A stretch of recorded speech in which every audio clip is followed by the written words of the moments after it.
Number 10, Ghostbusters 2016. Before you hit me with the pitchforks and the, oh, why can you hate this like this movie? Hear me out. I will admit, it does not even hold a candle to the Ghostbusters original and sequel. But it is uniquely funny for doing its own thing. It's not a remake, it is a reboot. And as a result of a reboot, things are going to change. So, what is this movie about that everybody's making a big stink about? Long story short, it's about an all-female team of Ghostbusters that are dealing with supernatural threats all over the city. Again, this is a film that everybody knows is going to be a film that everybody's going to like. And even the Nostalgia Critic was like, the movie was meh. It wasn't good, it wasn't bad, it was just kind of in the middle. And I agree with him. It is kind of in the middle. It's funny in its own rights, but it's also under, kind of a low man on the totem pole. So, that's all I'm going to say about it. If you guys want to leave comments, I'm leaving the comments open. So, yeah. Number 9. The Amazing Spider-Man 2. Yeah. This was a big shock to me. Not because of the movie. The movie was awesome. The reason that it was a shock to me is I was going to the internet right after I had saw the movie, bought the soundtrack, awesome soundtrack, and I'm like, oh, I bet everybody's going to like it. And my jaw hit the floor and went to the lower floor when I saw that everybody was like, oh, this movie is horrible. This movie is garbage. I'm like, I'm sorry, did you see the same film I saw? Because I saw a pretty decent film overall. Yes, I do know that there are problems that everybody's going to have. And there was a lot of things that, being me, and knowing full well that they were, at the time, going to make a cinematic universe with Spider-Man, I was thinking, it's okay. So, what I didn't realize until later, it kind of felt like, oh, Andrew Garfield said the bad things about Sony, so we gotta basically put the movie on a pitchfork and say it's horrible. For those who don't know, basically the plot is Spider-Man's been kind of doing okay since he's become the titular hero, but Peter Parker's still dealing with the fact that dealing with Gwen's father's last request, which was stay away from his daughter because he's going to lead to bad things. Spoiler, he does. And all the while, he is dealing with two unique threats not related to his girlfriend. The first being a kind of goofy-looking Jamie Foxx, who basically is an electrician working at Oscorp, who ends up getting mutated into the supervillain Electro. And there's also Harry Osborn, who Peter knew as a kid, who is basically diagnosed with a disease that took out his father and will eventually take him out too. So he's dealing with all this stuff. Will Peter be able to save the day? You be the judge. Again, this is a film that everybody just hated, and I'm like, why? It was fun. It was energetic. It had an awesome soundtrack. But everybody just looked at it like it was just, just like Me, that horrible anime video. So I'm just looking at everybody like, was there some kind of like kill Spider-Man thing going on? I don't know, but it's just a film that I loved, but everyone else seemed to hate. Number 8, Terminator Genesis. Okay, folks, this is another one that I liked, but everybody else seemed to hate. I mean, I'd rather watch this than Terminator Salvation. And they're saying this is worse than Terminator Salvation. So, for those who don't know, here's the basic plot of Terminator Genesis.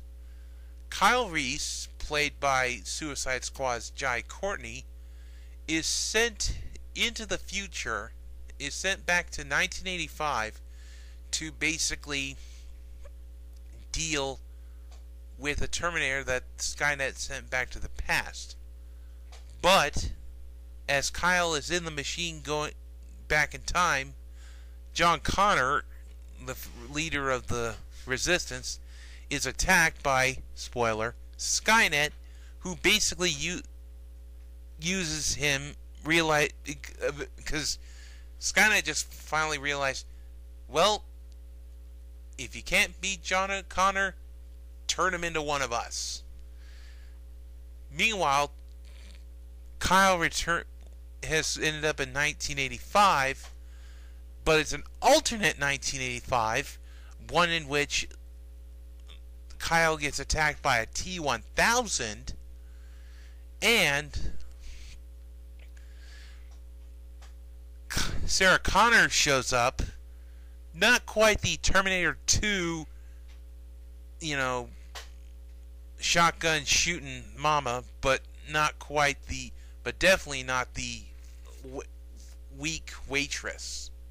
She's kind of a strong person, and it turns out that the reason everything got all changed is sometime in the past, during the 60s, a Skynet from a different timeline sent the T-1000 back in time to kill Sarah Connor, but was saved by the T-800 Terminator, which his memory was wiped, so they don't know who sent him. And basically, the T-800, known as Pops, has basically been taking care of Sarah the whole time. So, why is the timeline changed? What happened to John Connor? You'll have to see the movie to find out. So, I think the biggest reason that everybody hated this film was because of the fact that, while I won't reveal it, because there may be people who haven't seen it, the trailer spoiled the big twist. And I kind of did too, so. Anyhow, the film is kind of a fun film. And while I admit it's not the R-rated, blood and guts and stuff from the original Terminator series, it's also definitely a bit of an improvement. And I think it's also because a lot of people were watching this with a lot of techno babble. Personally, I'm a Trekkie, so a lot of this stuff made more sense than you think. And even though I had a bad experience with the theater because one of the speakers in the theater blew out, and I got a refund for that, cool, I still had fun watching the movie. So, anyhow, if you like Terminator but weren't a big fan of Salvation, give this one a shot. You'll be reasonably surprised. Number 7, Suicide Squad. Yeah, folks, be warned. I said I was going to bring up some DC movies, and I was. So, this is a film that, like the other films I've mentioned on this list, particularly Fantastic Four, the film started out with one idea, but eventually the studio got in the way, and it kind of fell apart. But you know what? I still love it. So, what is this movie about? Well, the story centers around Amanda Waller, a government, like, I know stuff you don't know person, has basically been working on a top secret project called Task Force X, which will basically bring together forces from, well, basically villains like Killer Croc, Deadshot, Harley Quinn, and others. And basically, she will implant explosives in their heads and basically be like, okay, you're going to go do these missions where you will 9 out of 10 die, and if you do the mission right, you get a few years off your sentence. If you don't, we'll throw you under the bus. But when one of their own team members turns rogue, notably the Enchantress, it's up to the Suicide Squad to not only protect Amanda, but to save the world from the Enchantress. Now, I did not get to see this thing in IMAX, and I really wish I could have. But I still watched this movie, and I loved it. Will Smith was awesome. Harley Quinn was awesome. Heck, the Joker, who was barely in the movie, he was still kind of a creepy person. He wasn't quite, as creepy as Heath Ledger, but he wasn't as goofy as like Cesar Romero or Jack Nicholson. He was good. So, yeah, if you haven't seen this film, give it a shot. You won't be disappointed. Number 6, the 2004 adaptation of The Phantom of the Opera. Now, I've got a lot of musicals in my thing. Les Mis, I used to have Sweeney Todd, but I don't anymore. Rent, pretty much most Disney movies, Into the Woods. But one of the ones I like, hear me out, is The Phantom of the Opera. Now, I will admit, never seen the play. Then again, I've never read the book. Though I do admit, I do have the Universal, back when they were doing those monster movies, they did a Phantom of the Opera. I've got it, but I still have yet to finish it. So, what is the movie about? Well, the story takes place in the back in like the late 1800s, in which a girl named Christine is finally given the chance to be on stage and do her thing, thanks to the normal girl, the prima donna, leaving the stage. But it turns out that the reason that she's so good is because she's been getting lessons from a mysterious person. And this mysterious person, the Phantom of the Opera, has basically told the new owners, here are my usual demands, keep one theater box open, and I'll take my usual payments. But of course they're thinking, why does a ghost need money? And of course, because they don't follow the rules, chaos ensues. So, yeah. Now, I will admit, Joel Schumacher pretty much killed, up until Christopher Nolan did it, the Batman movies. However, you have to understand, Joel Schumacher is a good movie director. Let's not forget one of my all-time favorite films being The Lost Boys, one of his own creations. So, when I heard there was going to be a Phantom of the Opera, I pretty much was like, oh, I want to see that, because I've never gotten to see the Phantom of the Opera. And I liked it.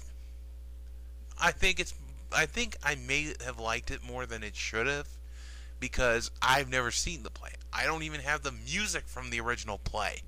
So, I think that I really would like to be, I would like to eventually hear the original play, or see like a screener or something.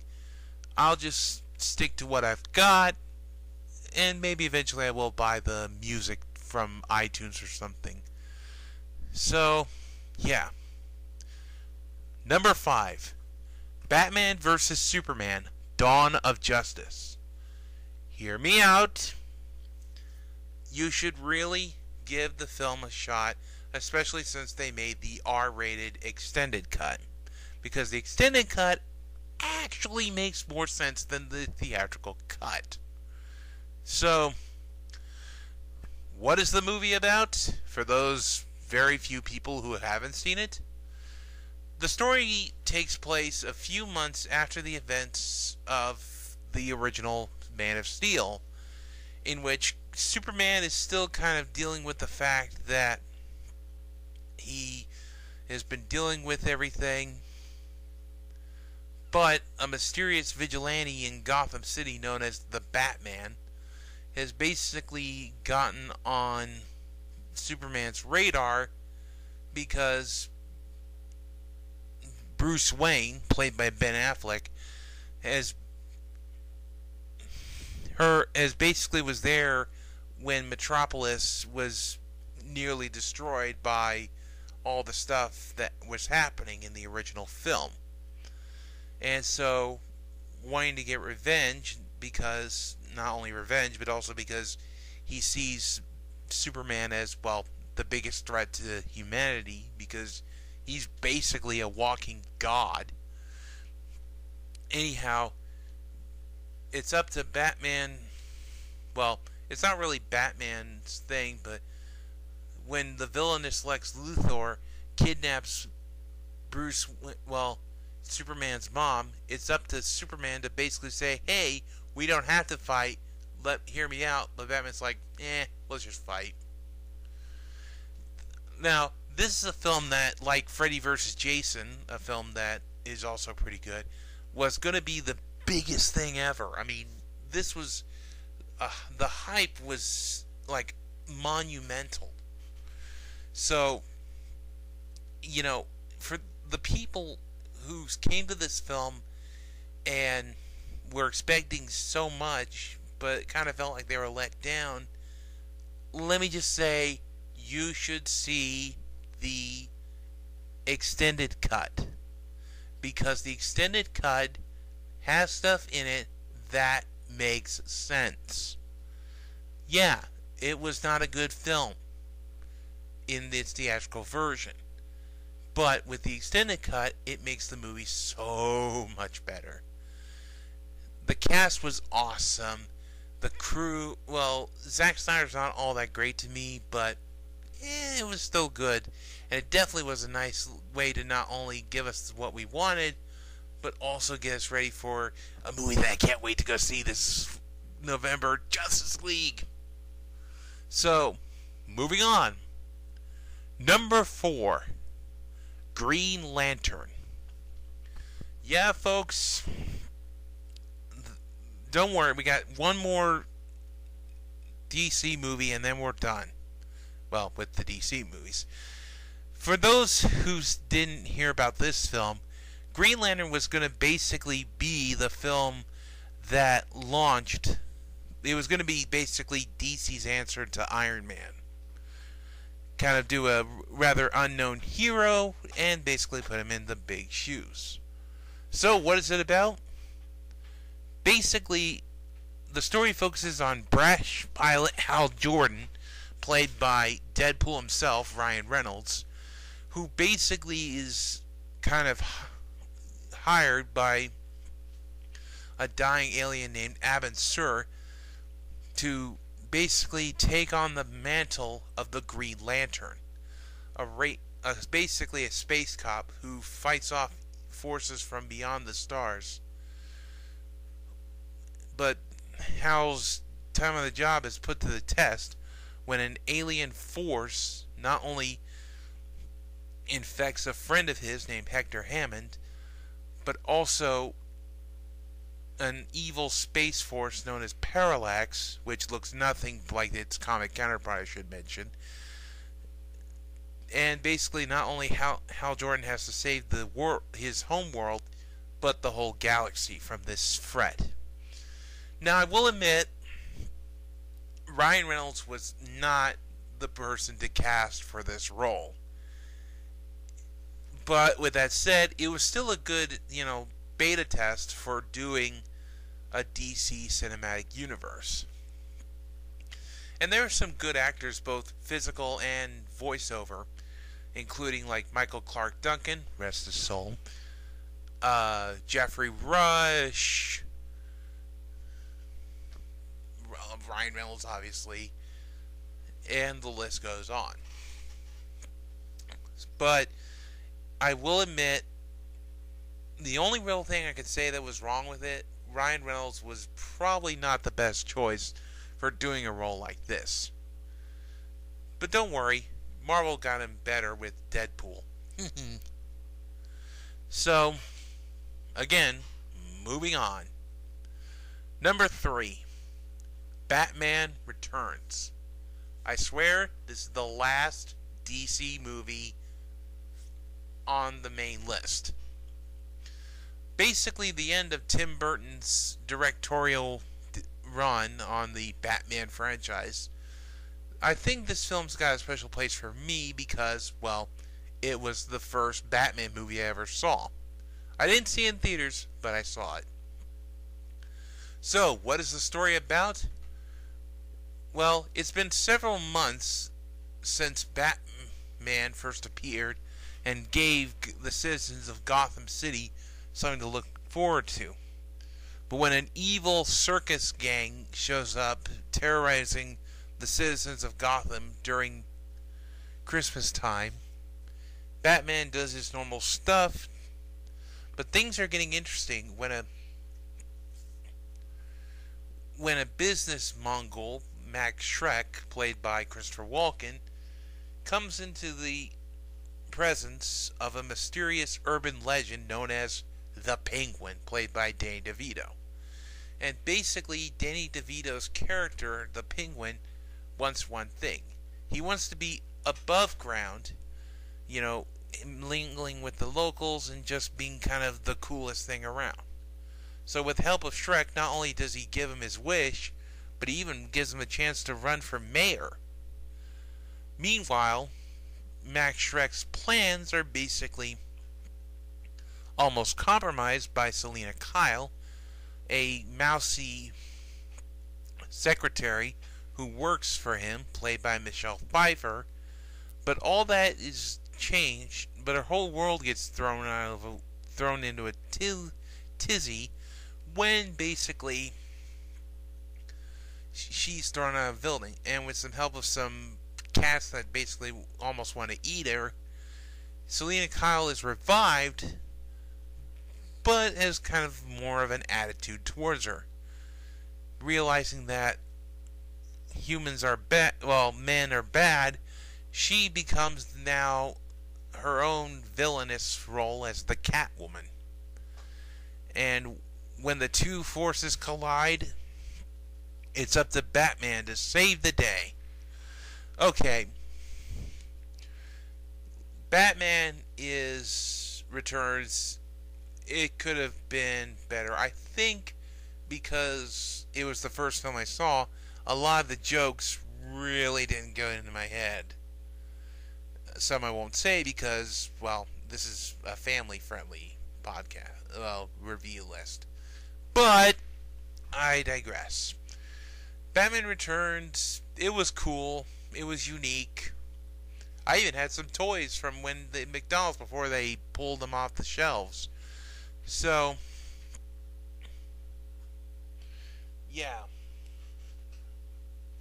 I say I wouldn't show it to first-time Batman fans, but I definitely say give this one a shot when you're more savvy in the world.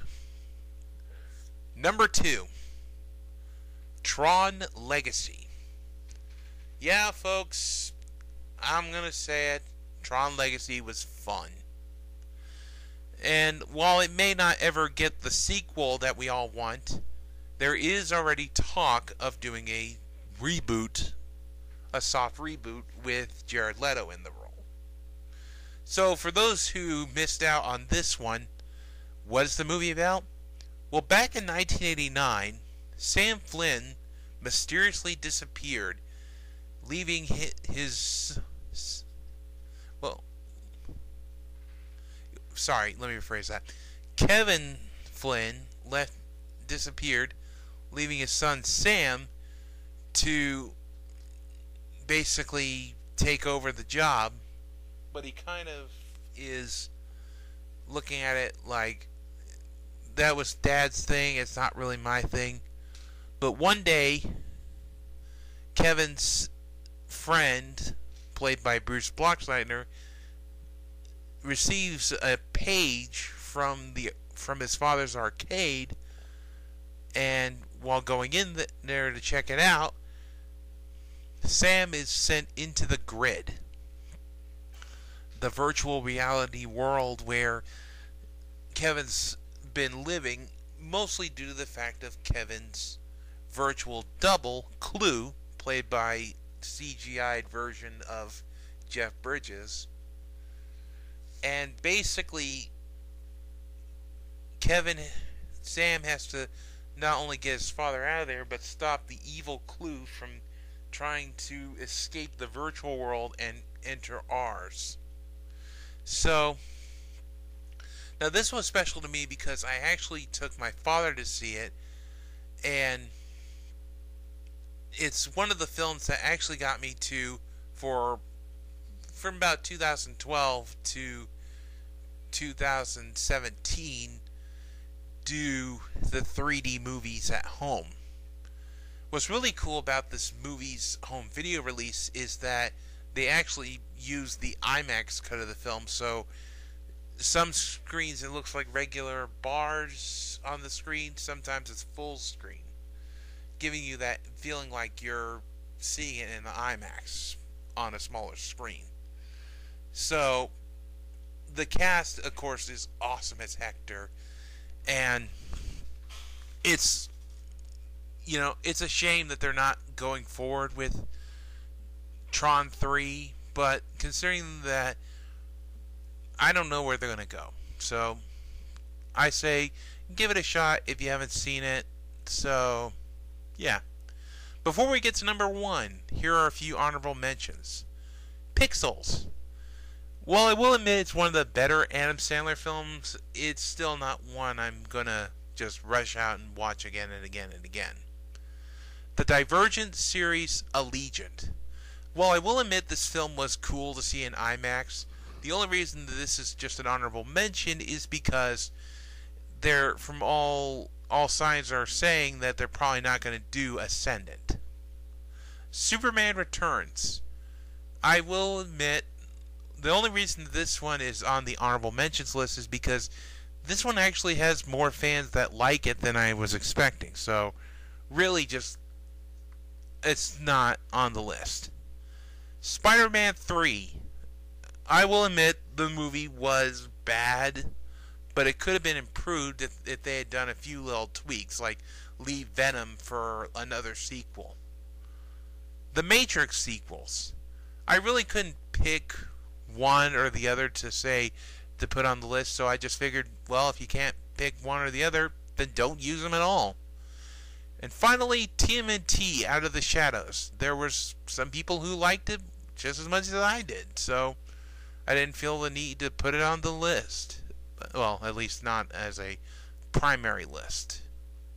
And the number 1 greatest guilty pleasure movie I have in my library is Alien 3. Alright, this is another one that I'm probably going to get some people saying, what? Now, let me put it one thing to that. Yes, I know the movie suffered through a lot. I watched all the bonus features. Yes, I do know the fact that the film could have been improved. Yes, I know that this film was disowned by the original director, so a lot of people say this movie is bad because it really didn't have any kind of focus. But, you know what? It was the first Alien movie I ever saw. It was cool to me, and it was unique for its own value. So for those who haven't seen this film, here's what you need to know. The story takes place not too long after the events of Aliens. Ripley, Newt, Hicks, and Bishop are basically dealing with the being in cryosleep on their way back home when one thing leads to another and a fire breaks out on their ship due to a facehugger, and basically the last of the survivors are jettisoned into an escape pod and sent to the closest nearby planet, which in this case is a planet known as, well, the short version is Fury 161. And unfortunately, to add more fuel to the flame, Ripley is the only survivor of the crash. But Ripley isn't the only human survivor. As it turns out, a facehugger has landed on the planet and taken control of a quadruped, either a dog in the theatrical cut or an ox in the assembly cut. And while Ripley is dealing with the fact that basically she's basically in a prison where it's an all-male colony, and they basically kind of become, for better like a term, religious. But they see Ripley, who is a female in an all-male society, as being basically the biggest temptation they could have. But they will soon have to lean on Ripley because the alien comes out of the quadruped and basically begins to do its normal thing. However, things are turned for the worse when, spoiler alert, it turns out that Ripley is not only have a chest burster inside of her, but it's a queen, which basically means that once this thing hatches, there's going to be more aliens and they're going to be in trouble. So not only do they have to find a way to destroy their current problem, but their inevitable problem. So, yeah, everybody, including the filmmakers, had basically taken this film and said, it was bad, let's not talk about it. And you know what? I still watch it. I still like it. And I definitely will enjoy more of it. It was really even cool when they brought out the Blu-rays and they gave me the assembly cut, which allowed me to watch the film with some things that made more sense. Now, I will admit, it's kind of hard to watch the theatrical cut because of one reason. I just don't like watching dogs die, you know?